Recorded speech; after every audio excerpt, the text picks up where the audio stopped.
Good morning for Wednesday, September 30th, the last day of September. It is good to be with you this day. We begin, as we always do, by lighting the Christ candle. And whenever we do so, we remember Jesus' promise in the Gospel of Matthew that wherever two or more are gathered in my name, I am there among them. Our reading this morning comes from the Psalms, Psalm 80, verses 7 through 15. Restore us, O God of hosts. Let your face shine, that we may be saved. You brought a vine out of Egypt. You drove out the nations and planted it. You cleared the ground for it. It took deep root and filled the land. The mountains were covered with its shade, the mighty cedars with its branches. It sent out its branches to the sea and its shoots to the river. Why then have you broken down its walls, so that all who pass along the way pluck its fruit? The boar from the forest ravages it, and all that move in the field feed on it. Turn again, O God of hosts, look down from heaven and see. Have regard for this vine, the stock that your right hand planted.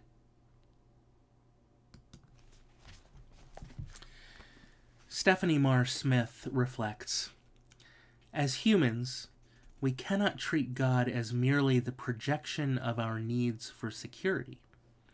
If God is God, then God is far more than we hope. Perhaps we discover this fact most clearly when our prayers go unanswered or our hopes remain unfulfilled. For then we are faced with a reality that dispels our aspirations. We encounter experiences that reveal our projections. In those moments, how do we respond? Do we continue to impose on God conditions for our faith and obedience, as did the psalmist? Do we accept the new reality that is encountering us and continue to have faith in the midst of our doubts and questions? And we are invited into deeper reflection with this psalm, with this question. Reflecting on the reality of your life, what questions or doubts have challenged your faith? What conditions for faith have you imposed on God?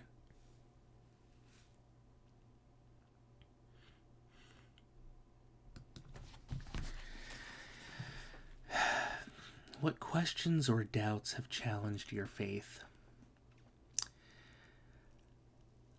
I've had moments, I have had times in my life where I've questioned, where I've doubted,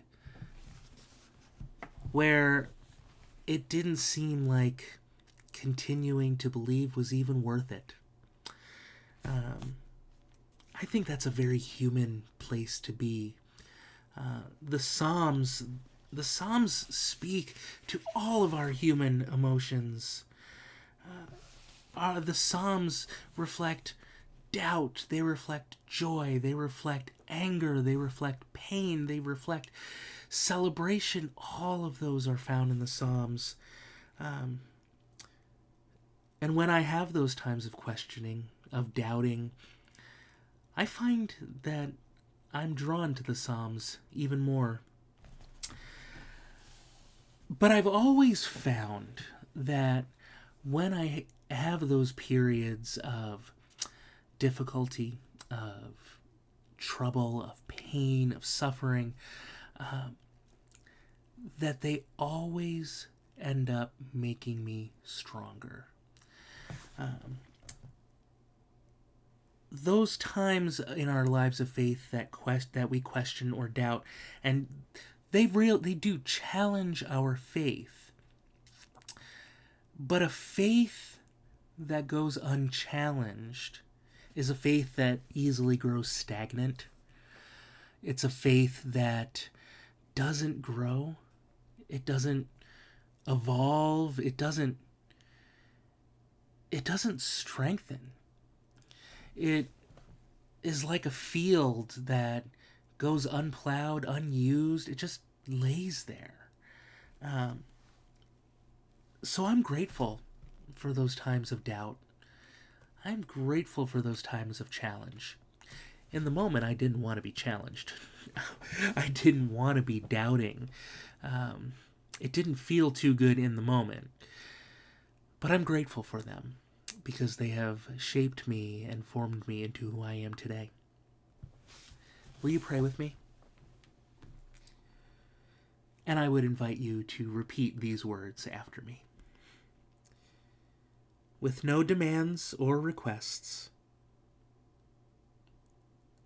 I only offer my praise and thanks for your loving kindness. Amen. People of God, may the peace of the Lord Christ go with you wherever he may send you. May he guide you through the wilderness, protect you through the storm. May he bring you home rejoicing at the wonders he has shown you. May he bring you home rejoicing once again into our doors. Peace be with you this day.